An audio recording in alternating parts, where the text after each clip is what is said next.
tubifuriza igicamunsi kiza nanone inshuti banywanyi b'ibiganiro byacu aho murereye hose hirya no hino ku isi twongeye kubaramutsa ndetse no kubifuriza ibi byiza cyane tunabaha ikaze ngaho kuri nomoresha kuri ya channel yanyu ya Burundi News TV imbonesha kure imwe rudende bandajya kubashikiriza amakuru akomeye cyane amakuru yihuta agaruka ku bigendanye n'umutekano politike diplomasi ndetse n'ibindi bigiye bitandukanye. Turi kwa gatatu kwigenekerezo ya kabiri kwezi no kw'icumi umwaka wa 2024 turabahaye ikaze mwese abatwumviriza aho muherereye hose mu bice bigiye bitandukanye. Turabahaye ikaze mwese by'umwihariko tugiye kurabira hamwe amakuru yihuta ariko aravugwa guturukanga mu gihugu cacu ciza cy'u Burundi mu karere k'ibiyaga binini ndetse no hirya no hino ku isi.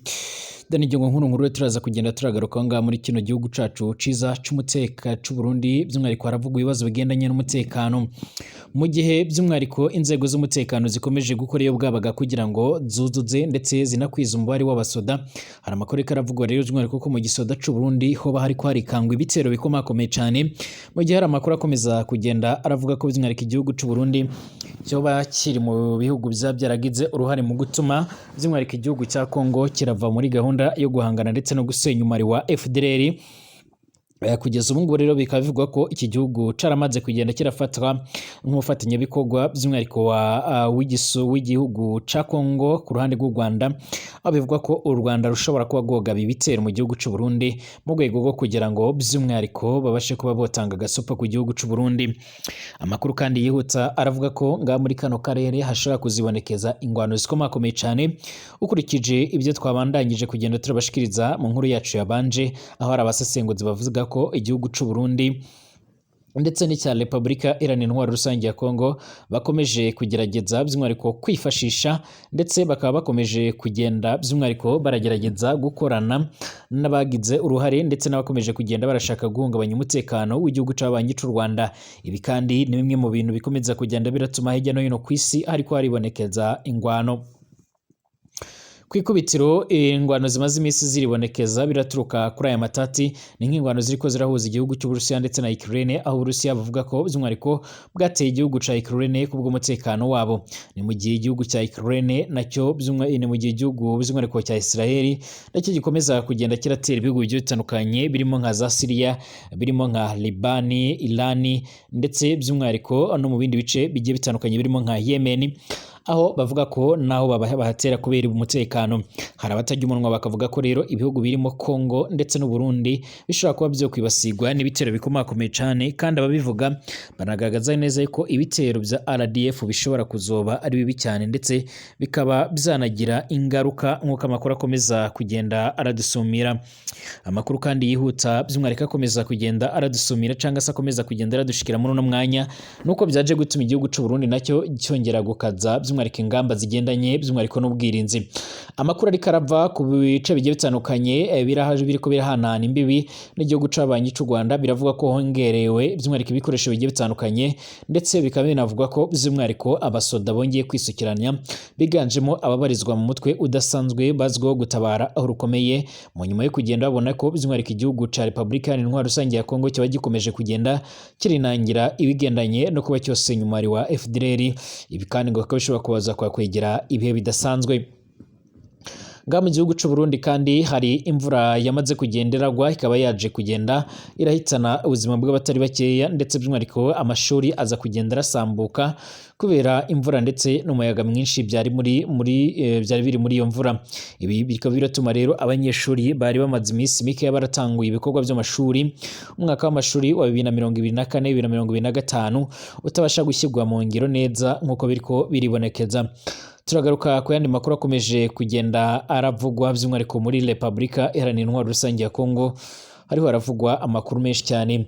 Inama imaze iminsi irabera i New York muri Leta Zunze Ubumwe za Amerika ku cyiciro gikuru cy'umuryango w'abibumbye yarasabye by'umwihariko igihugu ca Kongo kureka imikoranire ndetse no gusenya umari wa FDLR, ariko byose byaranze ndetse byarananiranye.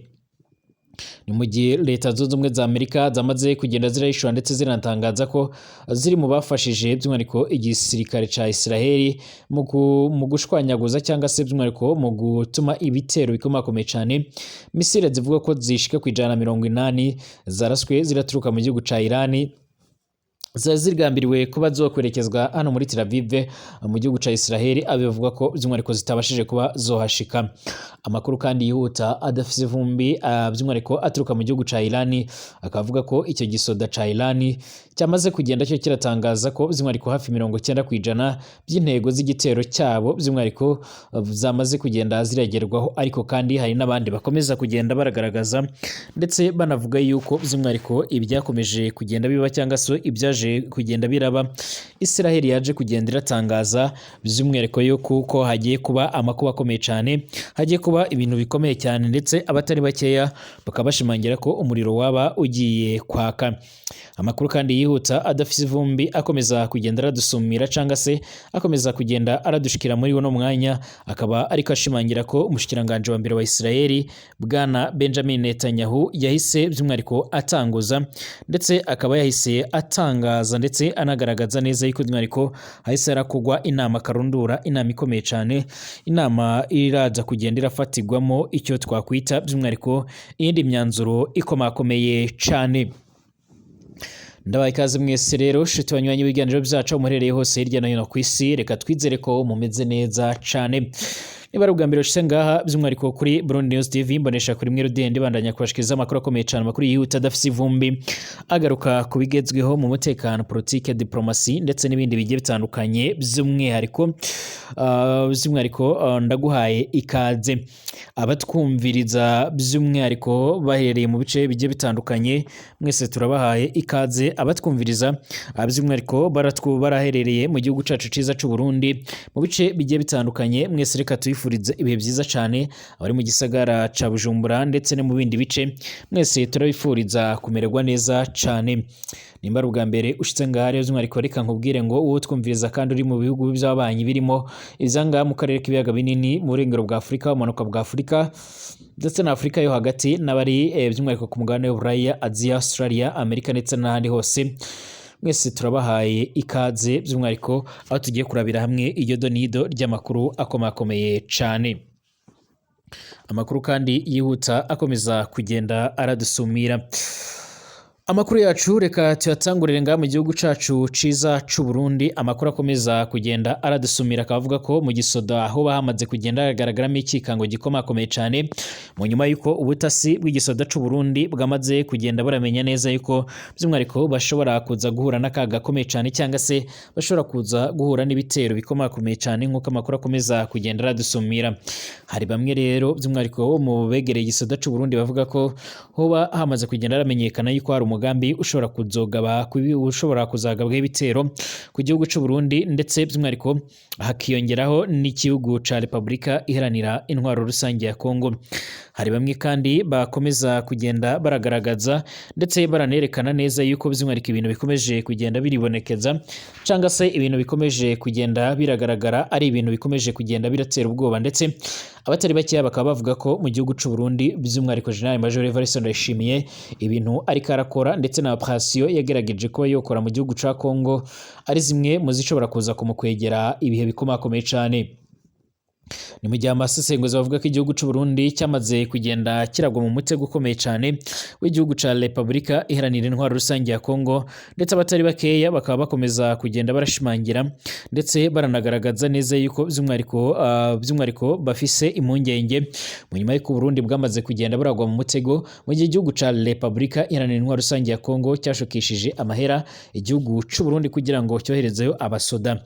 Ni mu gihe kandi n'ubu ngo bivugwa ko igihugu ca Kongo kiba kiraherutse kurungika amahera menshi cyane mu gihugu cacu c'u Burundi mu rwego rwo kugira ngo bazabashe kuba boyifashisha mu gutanga imyimenyerezo y'igisoda. Ni mu gihe bivugwa ko igihugu ca Kongo kiba kiriko kiritegura ibigendanye no kuzogaba ibitero ku gihugu cy'u Rwanda, ndetse hakaba amazi misi ariko harakusanywa bamwe mu batavuga rumwe n'ubutegetsi bw'u Rwanda bashobora kuba bozifashishwa. Abasesenguzi bavuze yuko by'umwihariko umubare wa FDLR ukomeje kugenda urafatwa nk'inkingi ya mwamba mu gisoda cya Kongo, ariko kandi ngo Félix Tshisekedi akomeje kugenda yitabaza abanywanyi biwe ndetse n'izindi nshuti zigiye zitandukanye, harimo na mugenzi we urongoye igihugu c'u Burundi. hari bamwe rero bavuga ko igihugu cy'u Rwanda gishobora kuzinjira muri ivyo bihugu kiragiye kwihorera by'umwihariko mu rwego rwo kugira ngo kibashe kuba cyojya guhangana n'umwanzi aho kugira ngo by'umwihariko azabatera imbere akaba ari bo babasha kuba bomutera nk'uko biko biragenda mu bindi bihugu bigiye bitandukanye. Ibi byaje gutuma rero amakuru yihuta adafise ivumba akomeza kugenda aradushikira, umutekano wongera gukazwa mu bice bigiye bitandukanye cane cane by'umwihariko ku bice biriko birahanwa cyangwa se ku rugabaniro rw'ibihugu byombi ku mipaka. Biravuga ko hashizwe abandi basoda bakomakomeye cyane benshi, ndetse intwaro ziremereye cyane rutura kabutindi zikaba ziriko zirifashishwa ndetse zikaba ziriko zirategurwa kugira ngo zibashe kuba zocinjira igihugu cy'u Burundi. Amakuru aravuga ko by'umwihariko hari zimwe mu ntwaro zirasakure ndetse by'umwihariko za mbunda zifise amakamera nazo zikaba zihari, mu gihe ibikoresho bigiye bitandukanye bigendanye no gucunga umutekano wo mu kirere ko ata muntu ashobora kuba yo kivogera nabyo biriko birakogwa cyane. Hakaba bivuga ko rero by'umwihariko mu gihugu cy'u Burundi haba hariko harategurwa kuzarungikwa abasoda biganjemwe abacancuro kugira ngo bazace baratoza abasoda b'u Burundi nk'uko amakuru akomeza kugenda aradusumira.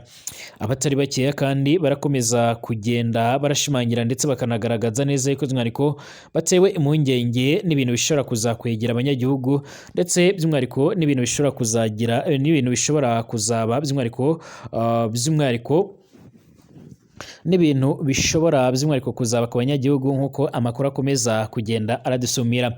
Gushika ubu ngubu rero by'umwihariko biravuga ko abanyagihugu baturiye imipaka bakomeza kugenda baragira ubwoba, ariko kandi bikanavugwa ko hoba ariko harategurwa inama y'umutekano nk'uko amakuru akomeza kugenda aradusumira. Ni mu gihe kandi muri iki gihugu cyacu ciza cy'u Burundi nk'uko amakuru akomeza kugenda aradusumira cyangwa se amakuru akomeza kugenda aradushikira avuga ko by'umwihariko ibibazo bigendanye n'umutekano mu gihe bamaze iminsi barabona Reddit ariko yarongeye kwiyevugana cyangwa se kwica abasoda benshi b'u Burundi. Biravuga ko igihugu cy'u Burundi gikomeje kugenda kiratumiza ibikoresho bigiye bitandukanye nk'uko amakuru akomeza kugenda aradusumira. Amakuru kandi yihuta akomeza kugenda aravugwa nga mu gihugu cyacu ciza cy'u Burundi nuko akomeje kugenda haribonekeza by'umwihariko amakuru ateye ubwoba. Mu ntara ya Makamba imvura ivanze n'umuyaga rero yarasambuye amashuri, ariko by'umwihariko bikaba binavuga ko yoba yarahitanye abantu batari bakeya cyane. Imvura ivanze n'ibihuhusi iguye muri komine Vugizo ku muhingamo wo kuri uyu wa mbere nyine ku igenekerezo ya mbere Gitugutu umwaka wa 2024 yasambuye ibiransi bibiri byo ku ishuri shingiro rya Mazuru be n'ibindi biransi bishika kuri bibiri byo mu ishure rya Mudende muri zone Mpimba. Amabati yose rero by'umwihariko yarashwanyaguritse ubutagisubira gukora intebe rero intebe ndetse n'ibindi bikoresho byari muri ayo masomero nabyo rero nkene byarononekaye cyane. Abanyagihugu rero bo mu micungararo barashima ko rero iyo mvura yaguye abana botashe by'umwihariko n'ahandi bari kuhava by'umwihariko bahaburira ababo. Umuyobozi w'indero kuri komine Vugizo rero by'umwihariko yaramenyesheje ko bagiye gusaba amasengero by'umwihariko ngo abo bana babe barigiramo by'umwihariko kugurindira kw'ibyo biransi bisanurwa. Asaba kandi ababyeyi kuba barisuganya kugira ngo bafashe rero gusanura ibyasambutse intwaro, ndetse n'abagira neza nabo rero abasaba kuronsa amabati by'umwihariko bazosakaza ayo mashuri nk'uko bikomeza kugenda biragaragara. Gushika ubu ngubu rero kandi igihugu cy'u Burundi kirakomeza kugenda kiribasigwa n'ibibazo bigiye bitandukanye bigendanye by'umwihariko cyane bigendanye n'ibibazo bigiye bitandukanye bigendanye n'ibi bibazo, ndetse abatari bakeya bakaba bariko barashimangira ndetse bagaragaza ko mu Burundi hakomeza kugenda harugarizwa n'ibibazo byinshi cyane bigiye bitandukanye. Twerekeza amaso by'umwihariko muri Repubulika Iharanira Intwaro Rusange ya Kongo mbere yuko twerekeza ku bibazo bikomeje kugenda biribonekeza. Inteko rusange ya ONU imaze iminsi irateranira i New York muri Leta Zunze Ubumwe za Amerika yaberutse gusaba Bwana Tshisekedi ndetse n'abafatanyije kurongora icyo gihugu guhagarika imikoranire n'umuhari wa FDLR nk'uko amakuru akomeza kugenda aradusumira, ariko by'umwihariko Kongo ikaba ikomeje kugenda irinangira, ikaba ikomeje kugenda iragaragara. ambasaderi cyangwa se ambasaderi w'Ubufaransa muri Loni arasaba leta ya Repubulika Iharanira Rusange ya Kongo gusenya FDLR hagatanguzwa ibiganiro na M23, ariko kandi ibingibi akari ibintu byamaze kugenda biramaganirwa kure na Perezida Tshisekedi. Mu ijambo yagejeje ku kanama k'umuryango w'abibumbye iri kubera New York muri Leta Zunze Ubumwe za Amerika, ambasaderi w'Ubufaransa muri Loni Bwana Nicolas de Rivelle yaravuze ko igisubizo ca politike ariwo by'umwihariko ariwo muri urambye. Bwana Nicolas de Rivelle by'umwihariko yaravuze ko Ubufaransa bushigikiye ibiganiro biri kubera muri Rwanda ndetse n'ibindi biganiro bya Nairobi. Bwana Nicolas kandi yasoje avuga ko leta ya Kongo ikwiriye kuganira ku meza na M23, ndetse akomeza anavuga ko iyi leta igomba gusenya umwari wa FDLR by'umwihariko wasize ukoze genocide mu gihugu cy'u Rwanda. Abasesenguzi mu bya politike baravuga ko leta ya Kongo ikomeje kugenda iseta ibirenge mu gusenya umuhari wa FDLR, cyane ko rero benshi mu barwanyi b'uyu muhari rero bamaze kwivanga n'ingabo za Kongo ku buryo by'umwihariko bigoranye yuko bashobora kuba bakura muri ibyo bihe nk'uko amakuru akomeza kugenda aradusumira. Ni Bwana Tshisekedi ku ruhande rumwe agaragaza ko iyo bayemeye by'umwihariko kuzahangana ndetse by'umwihariko no kuzakuraho by'umwihariko ibyo bikorwa, ariko kandi gushika ubu ngubu ibintu bikaba bikomeje kugenda birafata indi ntera. Perezida wa Repubulika Iharanira Intwaro Rusange ya Kongo Félix Antoine Tshisekedi yanze gushyikirana n'abanyepolitike batavuga rumwe n'ubutegetsi bwiwe bamwijeje kumufasha guhangana n'umuhari witwaje ibigwanisho wa M23. Igitekerezo cyo kuganira na Tshisekedi rero cyaratanzwe n'abanyepolitike barimo Martin Fayulu bamaze imyaka 5 badacana uwaka bitewe n'ibyavuye mu matora y'umukuru w'igihugu by'umwihariko yabaye guhera mu mwaka wa 2018 ndetse no mu mwaka wa 2023. Batavuga rumwe, bamwe bavuga ko baba baratsinze abandi batanayatsinze. Martin Fayulu yaragaragaje ko umwanzi w'abanyekongo muri rusange ari umuhari wa M23. Anasobanura yuko rero asobanura ko kugira ngo leta ya RDC itsinde uyu muhari ikwiriye kubanza kwiyunga n'abatavuga rumwe nayo by'umwihariko bakabasha kuba bakorana. Uyu munyapolitiki yaranagaragaje ko ibiganiro bya Rwanda bibera muri Angola rero bidashobora guhagarika ingwano ibera muri Kivu y'Amajyaruguru. Yaratanze igitekerezo cy'uko hobaho ibiganiro bya Kinshasa bihuza abanyekongo. Icyakoze ihuriro FCC y'imihari ya politike ryatangijwe na Joseph Kabila wayoboye Repubulika Iharanira Rusange ya Kongo, ryo ryagaragaje ko ridashobora gushyikirana na Perezida Tshisekedi bitewe n'uko rero atajya yubahiriza amasezerano yemeye. Mu masezerano ya FCC rero yavuze Tshisekedi atubahirije harimo aya Nairobi yahuzaga abanyekongo, ya Rwanda ndetse na ya Geneve agena uburyo bwo gucyura impunzi, n'ayo mukuru w'igihugu by'umwihariko yagiranye na Kabila ajyanye no gusaranganya imyanya muri leta nk'uko biratangazwa.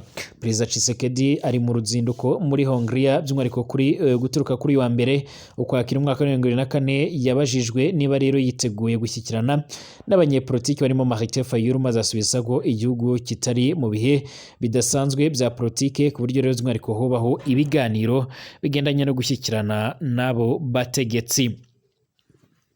Yagize ati ntabwo nzi icyo iki gitekerezo gishingiraho, kuko rero by'umwihariko ku bwanjye nta kibazo cya politiki gihari cyatuma rero harategurwa imishikirano. Ntabwo rwose tubona ko bikenewe cyane cyangwa ngo byihutirwe. Ndagira ngo bamenyeshe ko ibyo biganiro bitandeba, ntibinareba umuryango wanjye wa politike. Ingabo za Repubulika Iharanira Rusange ya Kongo zigiye kumara rero imyaka ishika muri 3 zihanganye na M23 mu ntara Kivu y'Amajyaruguru bitewe n'uko by'umwihariko haba ingwano ikomeye cyane, ari uko uyu muhari ufata ibindi bice by'umwihariko bice. Abasesenguzi bakaba bagaragaza ko leta by'umwihariko itaganira naho by'umwihariko izakomeza by'umwihariko ibikorwa bigendanye no kurwana nk'uko amakuru akomeza kugenda aradusumira. ni Bwana Tshisekedi kandi wakomeje kugenda yinangira umutima, ariko kandi abatari bakeya bakaba bakomeza kugenda barashimangira ndetse baranagaragaza neza yuko by'umwihariko hashobora kuzabaho ibindi bihe bidasanzwe. Amakuru kandi yihuta aravuga ko Bwana Tshisekedi akomeje kuzenguruka amahanga, ariko ararabira hamwe ndetse aranarebera hamwe by'umwihariko ibishobora kuba byamufasha, by'umwihariko ndetse n'ingamba ashobora kuba yafata kugira ngo abashe kuba yohangana n'ibyo bikorwa nk'uko amakuru akomeza kugenda aradusumira. Mu gihe ingwano zikomeje kugenda zigaragara hagati y'igihugu cy'Uburusiya ndetse na Ukraine, Uburusiya bwatangaje ko bugiye kongera ingengo y'imari igenewe abasoda. Ingengo y'imari y'igisirikare cy'Uburusiya rero by'umwihariko igiye kongerwaho 25%, aho rero izaba igizwe na hejuru ya 32%. Amakuru kandi yibutsa akomeza kugenda aradusumira muri uno mwanya nuko iki gihugu cy'Uburusiya gikomeza kugenda kiragaragaza ko kidashobora kuba cyohagarika iyo ngwano vuba vuba nkuko bikomeza kugenda bigaragara, by'umwihariko akaba ari ingwano zimaze igihe nyine igihugu cy'Uburusiya kirimo muri Ukraine, ahubwo akaba by'umwihariko Perezida Vladimir Putin ashobora kongera umuvuduko mu nyuma y'uko yaraherutse gusaba igisirikare kongera ibihumbi 180, by'umwihariko ku mubare w'ingabo zikagera by'umwihariko kuri 1,500,000 by'ingabo muri icyo gihugu. Mu mpera za Nyakanga nabwo rero Perezida Vladimir Putin yari yaragaragaje ko abasirikare bashya bazojya bakubigwa rero kabiri amahera bari barasanzwe barahabwa mu rwego rwo gukururira abanyagihugu benshi kugira ngo binjire mu gisoda c'Uburusiya. Muri rusange ingengo y'imari by'umwihariko y'Uburusiya yiyongereyeho 11%, amahera menshi cyane akaba yaravuye mu misoro yiyongereye, ubucuruzi mpuzamakungu bwazamutse ndetse n'amafaranga igihugu cinjiza rero aturutse mu bucuruzi, by'umwihariko ibiri mu bucuruzi burimo ibicuruzwa birimo nka za gaze ndetse na peteroli. Cyakora kandi hari impungenge zizamuka ry'ibiciro ku isoko, aho rero byatumye banki nkuru y'Uburusiya izamura inyungu fatizo igeza kuri 19%. Hari kandi impungenge za bamwe mu bantu bakomeza kugenda baragaragaza ndetse baranatangaza neza ko ari ikibazo gikomeye cyane nk'uko amakuru akomeza kugenda aradusumira. Amakuru kandi yihuta akomeza kugenda aradushikira cyangwa se aradusumira, akomeza kugenda by'umwihariko aradushika muri uno mwanya nuko kandi igihugu cy'Uburusiya kiba gikomeza kugenda kirifashisha abiganjemo abanyafrika bakomakomeye cyane bakomeza kugenda barajyanwa mu bigendanye n'izo ngwano. Hari amakuru avuga yuko by'umwihariko abiganjemo abacanshuro bo muri Wagner Group bakomeza kugenda barongoshyashya urubyiruko rwano ku mugabane wa Afrika mu bigo bimwe na bimwe bagiye baraza kugaruramwe amahoro n'ituze, bakaba baragiye barabasezeranya by'umwihariko ibikorwa bigendanye n'amafaranga ndetse n'akazi, bagashiduka bajyanywe muri icyo gihugu. Ni mu gihe no mu byaro bigiye bitandukanye by'Uburusiya kandi bivugwa ko bakomeje kugenda barashyiraho amahera menshi cyane y'umushahara ku bantu bazojya barinjira mu gisoda. Reka twongere gusura mu masaha ari imbere turabira hamwe rero ibikomeje kugenda biravugwa.